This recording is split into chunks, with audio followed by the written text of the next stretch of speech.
Recording. Now here comes the noise. Get those words!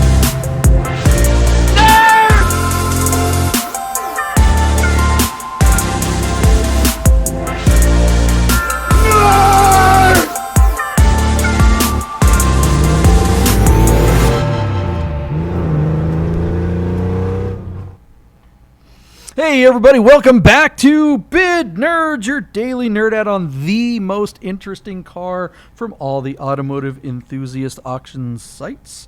I'm your host, John Polnik, coming to you from Las Vegas, Nevada. Our studio here, the Durr Studio, Rami Studio, is right here in the Container Park, so if you're ever in downtown Las Vegas, come and say hello. You will not be able to say hello to my partner, Michael Deeb, right there, because he's in San Francisco. What's up, Michael Deeb? Good morning, JP. What's cracking? You know, we're talking about cars because that's what we do and how we do and all those types of things. Yeah, what we do is we dig through all the automotive enthusiast auction sites and we find the most interesting car. We make a prediction as to what we think it's going to sell for, and then we show you how much it actually sold for right here in one video. That's our jam. Michael Deeb is an expert. I'm an idiot. But let's get right to the cars. Today's car is what? Let's bring it up here. Drum roll. Boom. There it is. What is that, Michael Deeb? Check it out, JP. Doug DeMiro found himself a 1987 BMW M6, which is a car in high school, John. I have to admit, like, I absolutely love this thing. I thought they were the coolest, kind of, if I can say, sexiest cars that were available at the time that I was at high school. So this is built on the E24 platform.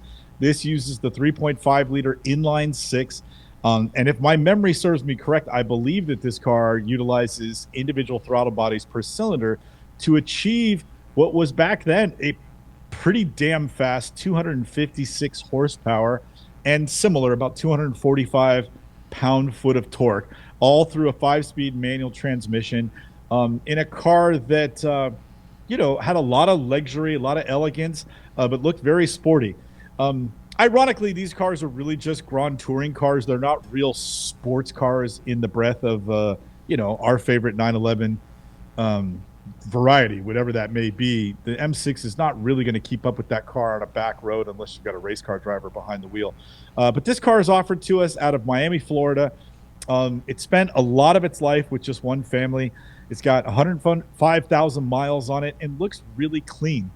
Black exterior. They call it a gray interior. I think we used to call it a dove interior. I don't know if that sounds the same to you, JP. Do you remember BMW using that dove term? The nickname for these cars has become the shark nose as they've grown older and BMWs have gone through the Chris Bangle stage and everything in between. But beautiful example. E24s are following E28s through the stratosphere. If this car had half the miles, it would easily be a six-figure car. Which is crazy because they were not that for a very, very long time. But they have recently taken a big step up in the collector market, and they're bringing some serious money. So here's one that has reasonable miles and I think is still going to be attainable by most enthusiasts, especially so being on Cars and Bids on Doug DeMiro's site. So JP, I'll hand it over to you. Do you ever own one of these cars, and do you like them, not necessarily as a driver, but just as a fun car, the way I do? I think these are one of my all-time favorites from back in the day. You know what I mean? For sure. I mean, you gotta love Lethal Weapon, that opening scene at the beginning with the white one that they had. This car was kind of iconic for the 80s, and it really was the automotive equivalent of a decade. I mean, it kind of wrapped up the decade. This particular design is a little long in the tooth, right? I mean, came out in the 70s, and 60s. They made them, the CS. What did it though? This exact. Yeah, this basic. If you're thinking of the 3.0 CS and CSI, that car started in like the late 60s as the 2800. But it wasn't this. But it wasn't this chassis. This is a new version of that, isn't it? I'm sure it is, but that basic blueprint. I mean, as far as I'm sure it's been updated in some ways, but I imagine it shared some parts. Well, okay, but for our conversation, I mean, it's It's kind of like saying, a 911 from the 60s all the way up into the 993. Yeah, it's still a 911. But when we talk about, what's that? What's Same that? door. Yeah, same door. Yeah, I don't think there's any components that's shared on this car from a CSL to this. I mean, but this particular design is so 80s. I mean, they added on the spoilers and the ground effects and the wheels and the wing and all that kind of stuff. But by the time this car was at its end, what year is this one? This is an 89? 87. 87, okay. 89 is when this car was done, I think. By that point, they had the new 745 out, right? Which was an what the heck that was. But that was already kind of starting the new rounder style. BMW had already released the new design language that would carry them into the 90s, and their 90s cars really were a big leap forward in modern design look. I mean, there's no way you look at this car and then you look at like an 850i. They just look like, an 850 looks like a spaceship compared to this, 70s looking thing. But these cars really do drive fantastic. An M6 is just a great way to eat up miles. Yeah. JP, would we call those bumpers diving boards? We would call those diving boards, precisely, yeah. And they never made a clean version of this, did they? Did they ever make a tighter one? Yeah. So, because the E30s extended did they? In Europe, it is a little tighter, but sure. These are the American the next bumpers. generation of cars had a completely different language. But even the E30 BMW continued into the 90s, and they made those kind of rounder bumpers that weren't the diving boards, that kind of were far more integrated, but still didn't have that step to them like the European ones. Still the smaller diving board, but a diving board nonetheless. Anyways, this car is a great car. My fondest memory of one of these is actually not from the 80s. It's not from that long ago. Our good friend Derek Salad Chai, may he rest in peace. A young man that we lost way before his time. His father drove one of these to Mexico on the Targa Baja in 2016. Nice. Derek awesome. was driving his dad's 911. Derek, a young man at the time, how old was he? Like 20 or something. And his father was driving an M6. And we had such a great time with him and his dad. And actually, his mom was on that trip too. It was amazing. Whole family went out. And on the first day after we had blown up our friend Rami's 930 Turbo. That's a whole other story from another podcast. As we were going to the hacienda for the first night's stay, it turned out the dirt road to get to this hacienda was like 20 miles, and it was just this. What do they call that, washboard? Where it was the worst possible road, and you've got all these classic Porsches and BMWs and all these cars on this rally, all these really expensive, nice old cars, and everyone is just beating the daylights out of him. You're just like, and his dad, his poor dad, the rear deck lid finally just gave up. It just popped open. The lock broke from all and it was just like, so he's driving down the road with the rear deck lid just flopping in the wind, just bouncing all over the place. Wasn't anything we could do. It was like, you broke it. What are you gonna do? So it was like awful. So anyways, I wonder if he still has this car. I know it had some issues and he was having it rebuilt, and we got to reach out to him. But anyways, this particular car, I really like the color combination. That dove is hard to keep clean. You can see the hair product residue left on the light color headrests, unfortunately. Doesn't look like that's ever going to be dealt with, but I don't know. What do you think one of these is worth now? I don't know. Well, and that brings us right to it, right? So this car closes Friday the 24th. Currently, the car is sitting at $23,000 on 13 bids, so it's getting back. And I believe a car like this, one that's original, has clean Carfax, kind of a no-nonsense car, unapologetic, but some miles. I think you can still afford one. So JP, I'm going to put mine out for $45,000 for this car. Wow. Okay. How many miles did you say it has on it? 105,000. Yeah, I mean that's that's not many miles for the year, but yeah, I mean this is the kind of car that I think you can get and actually enjoy this one, unlike a lower mile one where you'd be kind of scared to devalue it, I guess, or some people would anyway. So yeah, hopefully whoever gets this car drives it to Mexico on the next Baja. Boy, the dashboard doesn't have any cracks. Again, like the 944 that we talked in the previous episode, those darn cracked. I know you, Michael Deeb, you're like me. A cracked dashboard. I don't care how nice the car is. If it's got a cracked dashboard, I'm just out. I cannot deal.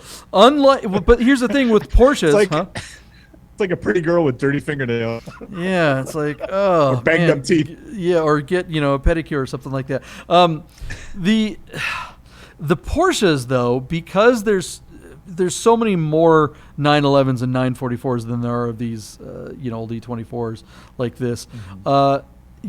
There's been some industrious companies out there, those plastic snap-on covers that go over a 944's dashboard or a 911 dashboard actually look really good. It's not like that stupid carpet covers that they used to make and, sometimes people still get. But they have these form-fitted plastic just snap on, and you don't have to go through all the trouble of pulling out the dashboard when you're, the time to replace a dashboard is when you're replacing the windshield. So you may as well just put one of those snap things on there until it's time to replace the windshield. That time. And then replace the dashboard. So, but there's nothing like that as far as I'm aware for BMW, and maybe someone in the comments can tell me otherwise, because that would really be cool. But this one doesn't need it, so who cares? What was your bid on this? 23? 45. It's at 23. It's at 23, and you're bidding 45. 48 hours to close. I think it's going to bring basically twice as much money as we're at that right now on cars and bids. Yeah, I'm going to be a little bit more conservative, go under and say 40 because it is cars and bids. This is a platform that is just not as strong as BAT. I like cars and bids. It's an easier platform to get your car to market. You can have your car to market within a couple of weeks, whereas BAT, you're still kind of in that waiting list of almost 2 months in a lot of cases. So yeah, but unfortunately not as many buyers floating around in cars and bids. What's up? I got a question for you. Do you think this car would bring more money if it was on P-Car? That's a very good question. I'm going to say yes. I do. So too. Yeah. P-Car. M6, a real M6. Yeah, we have things to say about P-Car Market, the way they kind of conduct business. P-Car Market is still those guys that are like if you have an ad on if you put your car for sale on Facebook Marketplace, if it's something like this or a Porsche, some used car salesman type guy is going to call you and act like he wants to buy your car and then spring it on you that he wants to auction it for you. So I'm really, really unhappy with P-Car's business practices. But it is a halfway decent platform. And a car like this, I do think, is probably more likely to find its audience. Cars and Bids is really a better place if you've got more modern stuff. I know he puts himself as their 80s and 90s enthusiast car, or 80s, 90s, and enthusiast cars. But I think it's really more modern enthusiast cars. You got a Miata, He's got all these cars that are just come off warranty. That's his thing. He's the lease return guy, Yeah. So, all right, well, let's see what happens on this beautiful M6 BMW that I sure wish was going into my garage. Let's see who sponsors this show. And we'll tell you how much this car sells for right after this.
right, guys, welcome back to Bid Nerds, your daily nerd on the most interesting car of the day from all the automotive enthusiast auction sites. John Polnik, Michael Deeb, here to reconcile our predictions on this BMW M6 from what year is this one again? 87. And 87. I didn't think the U.S. ones came in until 88, but maybe I'm wrong. 87. It's a gorgeous car. Tell us in the comments, guys. Remember, we don't know what we're talking about. We're kind of idiots. No. If you haven't figured that out by now, you too may be an idiot. But if you consider us in any regard, I feel sorry for you. That said, I hope you enjoy the show so far. So what were our predictions and what actually happened with this car on Cars and Bids? JP, the only thing missing from you and I are the feathers because we're just winging it. So here we go. You got to remember, JP, up front, this car is on Cars and Bids, Doug DeMuro's site. And you and I mean, man, we love bagging on that guy. And yet this mother chicken, JP, get it. 105,000 miles on the car. I said $45,000. You said $40,000. Took me under. Doug DeMuro sold this car for $55,000 on a whopping 61 bids. That's crazy action on this car. So well done to the seller and well done to Cars and Bids. I mean, that to me is eye-watering. I'm shocked. 61 bids. A ton of people like this car. And what's not to love? I mean, it's a beautiful car. It's in nice condition. It's got mileage that would keep it affordable. And this generation of BMWs right now is taking off. E28 M5s are $150,000 cars. I mean, they're just going bananas. And M6s are now just about six-figure cars in every capacity except the ones with 100,000 miles on them. And so maybe $55,000 is well bought, but that's hard for me to – I'm not there yet. So to me, this is really well sold. Congratulations to everybody involved. What do you think, JP? Yeah, great driver car. Not exactly a sports car, right? I mean, we talked about them before the break. Yeah, I absolutely. I had a conversation about cars that would be perfect for the Targa Baja. We talked about this car before the break. How the poor trunk popped open on our friend. That is a funny story. Yeah, I mean, brutal but funny. Yeah.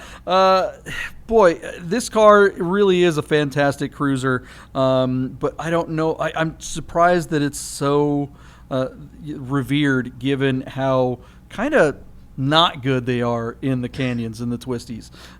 So I don't know. Yeah, but I think you're right. I think it's just the high mileage really affected this thing. E28s are strong, and the E28s seem to be on their way up, whereas a lot of things seem to be kind of correcting and slowing down, huh?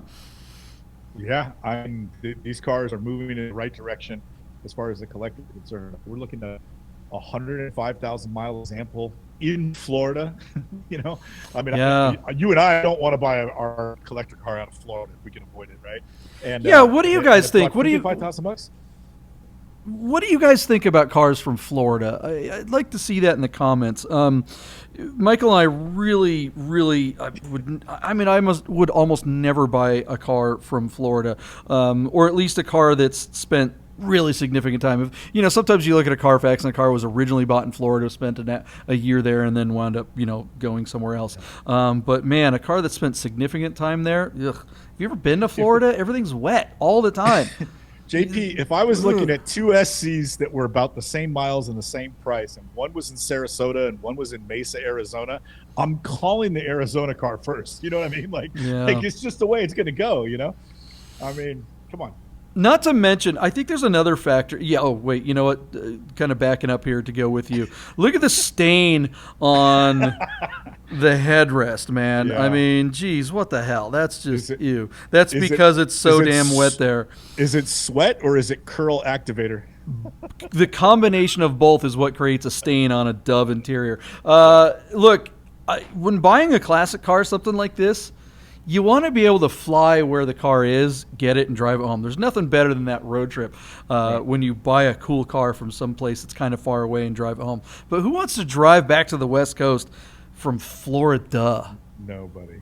I do like the free state of Florida. Don't get me wrong. I do like the freedom there. But, man, the gross stuff and all the bugs, no thanks. I'll skip it.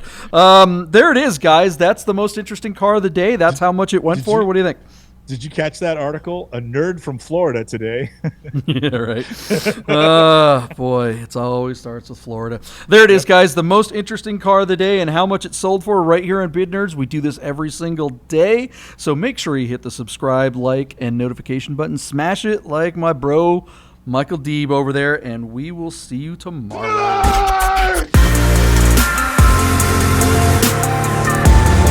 Get those nerds!